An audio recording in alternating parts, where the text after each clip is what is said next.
Narendra Modi April মাসে রামনবমী ছিল আর 21শে জানুয়ারি রাম মন্দির উদ্বোধন করেছিল 3 মাস আগে। সেটা কি দ্বিচারিতা না দ্বিচারিতা না? সেটা কি হিন্দু রীতিনীতির পরিপন্থী না সেটা মেনে করা? মমতা ব্যানার্জি তো একদিন আগে করছে, নরেন্দ্র মোদী 3 মাস আগে করেছে। ক্ষমতা আছে প্রশ্ন করবে যে ভারতবর্ষের প্রধানমন্ত্রী এপ্রিল মাসে রামনবমী থাকার কারণে 3 মাস আগে যাতে ফলটা ইলেকশনে পাই।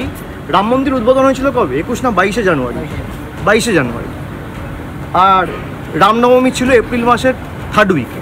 তাহলে 3 মাসের ব্যবধানে যে রাম মন্দির উদ্বোধন করে তার থেকে বড় হিন্দু বিরোধী কে?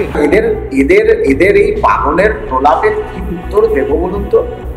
আমাদের সনাতন হিন্দু ধর্মে মন্দির প্রতিষ্ঠা, ভিত্তিপ্রস্তর স্থাপন, দেবকার্য সূচনা, দেবমূর্তি গঠন, এগুলোর আলাদা আলাদা পার্টিকুলার পঞ্জিকাতে সনাতন শাস্ত্র মেনে তার একটা আলাদা তিথি নক্ষত্র থাকে।